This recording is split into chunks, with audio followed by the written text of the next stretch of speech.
Good evening and welcome to News Review. The European Commission this week chastised Spain for failing to improve traffic flow at the frontier and asked its government to take a series of measures to reduce queues at the border without delay. In its letter to Spain, the Commission says it has serious concerns as to the lack of progress observed by experts last July, as well as the number of complaints which continue to pour into its offices.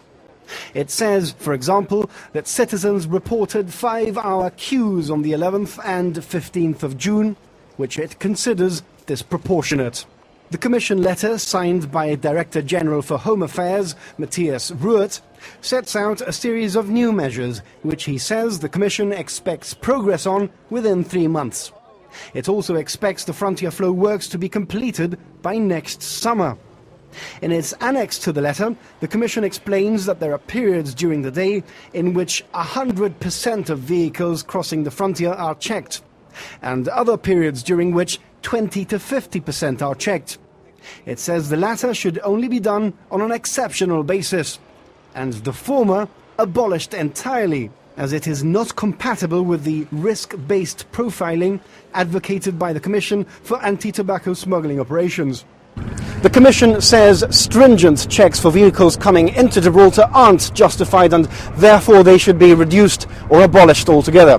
It's also asking Spain to produce monthly statistics for people and vehicles being checked whilst crossing the frontier.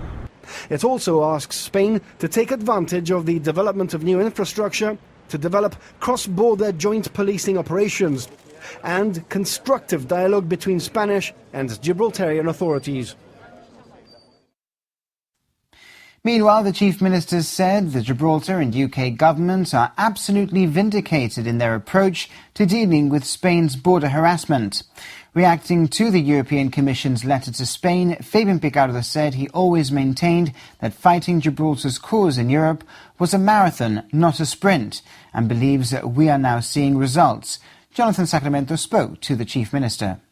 Well, I think my reaction is one of utter vindication that the position taken by the Prime Minister David Cameron and by the government of Gibraltar in the course of summer 2013, when the Prime Minister raised the issue with Mr Barroso, then the President of the European Commission, was absolutely the right position to take. You'll recall that the following November, when the first correspondence from the Commission came out, we published the letter that was sent to us. There was an element of disappointment here that the letter to us also contained recommendations, and that there wasn't a blanket statement from the Commission telling Spain the things that we thought she needed to be told. Well, we have now seen that in fact the Commission was saying those things to Spain, that it was right therefore to involve the Commission. We were right to rely on the freedom of movement guaranteed under the treaty for people to come across that frontier, not the freedom to establish themselves in other places, which is the issue of freedom of movement affecting British politics today, and also that the Commission has not let Gibraltar down in the sense that it hasn't let Spain off the hook.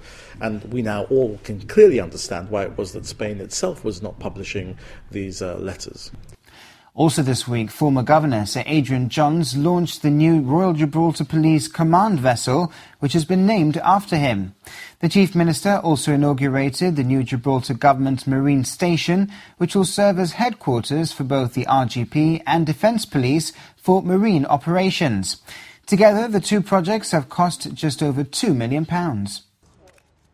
Sir Adrian Jones, one of the most popular governors of our time, has been immortalised on the rock with the naming of the RGP's largest vessel. The 26-metre vessel, built in Croatia, is large enough to carry its own rib on board and can be out at sea for 3 or 4 days, therefore opening up a new range of operational capabilities for the force and other agencies. It offers not only the Royal Gibraltar Police, it offers the essential services, the capability of being a command vessel at sea. It's kitted out with the latest telecommunications, radar, GPS, with all the necessary equipment, to conduct operations at sea. That could well be a sort of a search and sea rescue operation, where then I would ask the captain of the port to take command of the vessel and use her as a platform for that operation.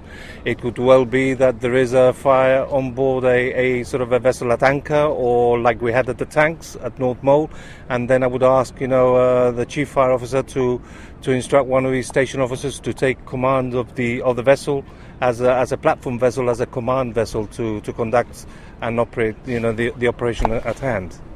Well, it's a great thrill. It was a great thrill just over a year ago when the Chief Minister and Commissioner told me that the boat was going to be named after me, and now it's happened today, and it's wonderful. And I'm very proud of it, actually, because I think it's a very big and visible demonstration of capability and intent for the Royal Gibraltar Police, and I think a powerful signal about those who violate these waters, whether it's for criminal or any other purpose. And I'm very pleased and proud that my name is associated with that signal. She's replacing the Sir Joshua Hassan, but hopefully we can get 2 new engines for the Sir Joshua, so that we can have her back operational as a cover for when these vessels go for maintenance. Together with the RGP's new interceptor vessels, jet skis and the rest of the police fleet, the Sir Adrian Jones will be based at the Gibraltar Government Marine Station, a new purpose-built facility at Ragged Staff Wharf. Here, the RGP will work side by side with the Gibraltar Defence Police and the Department for the Environment. And just across the water, the Royal Navy's Gibraltar Squadron is berthed.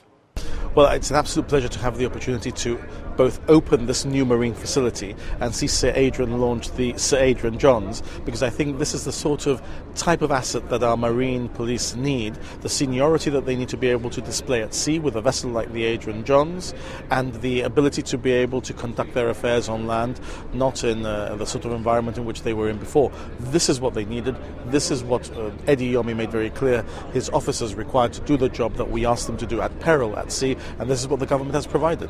It's still not completely ready. We are 2 weeks away from moving into the building. It needs furniture in some of the areas, and this will be used jointly with the GDP. These officers, work side by side with us at sea, and it's only right that we share, the facility with them. And in fact, we're out on MOD estate, so it's a government building on MOD estate.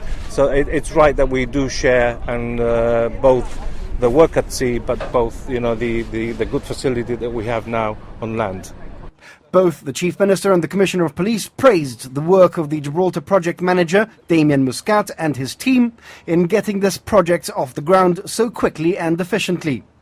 And Fabian Picardo commented, "We are very lucky in Gibraltar to be able to afford such resources for law enforcement agencies."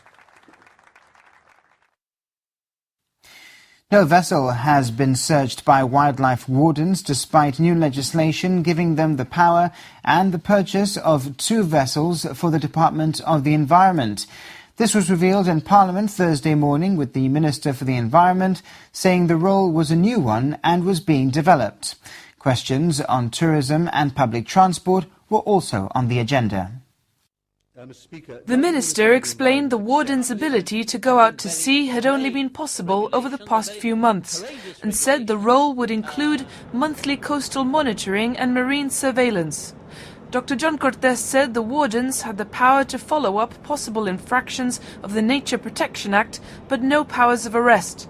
The relationship between the wardens and the Royal Gibraltar Police, he said, was still being developed.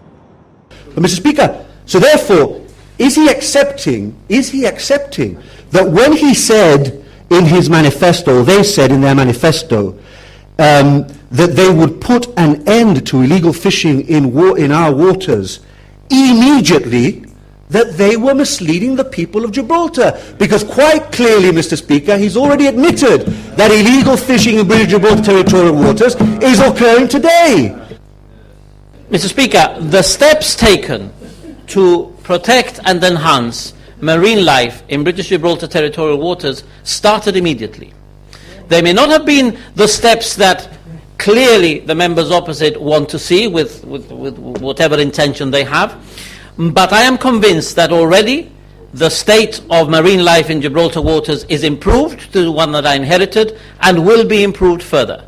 Perhaps the members opposite could do with a little bit more vision and a little less impatience. In answer to tourism questions, Neil Costa told Parliament no direct cash payment has been made as a part of the agreement between the Gibraltar government and EasyJet for the new Gibraltar-Bristol route. However, the Tourist Board's incentive scheme for new airlines includes an agreement to market the route. The 20 new MAN Caetano buses have cost the government just under £5 million. The manufacturers were invited to Gibraltar and met with relevant departments, such as the Care Agency, for advice on meeting the needs of the disabled. In answer to questions on bus and related advertising by the bus company, it was revealed in Parliament that this has decreased in the last 3 years from almost £66,000 to over £8,000. The Minister with responsibility for public transport, Neil Costa, said he had asked for a full report. Big Publications Limited was awarded the contract 2 years ago. The government has stopped works at Charles Brousson House for the elderly while a full health and safety review is carried out and pending a meeting next week with parents. This follows an incident at Governor's Meadow School on Wednesday as a result of works at the site. Parents reported a loud crash and panicked shouting, but a government statement attributed the noise to possible workers' footsteps.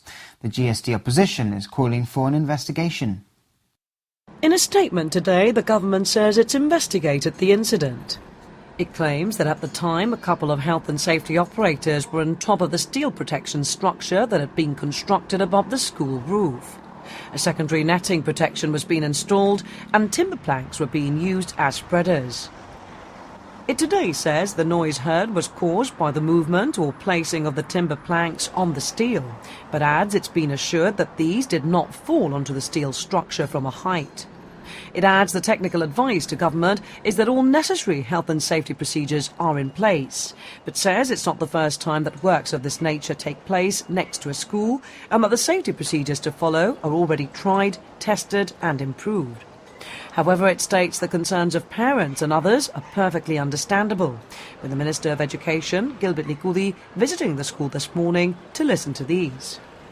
Meanwhile, in a statement preceding the government's, the GSD describes the statement from Number 6 last night as unreasonable and of great concern, believing the government's initial attitude to have been dismissive. It says, despite government's denial, they were aware of at least 30 witnesses who claimed otherwise. The opposition called on the government to carry out a full investigation of the incident and for works at the site to be halted until this was completed. It further asked for a responsible approach in a bid to restore public confidence in these and other sites where there have also been recent health and safety incidents.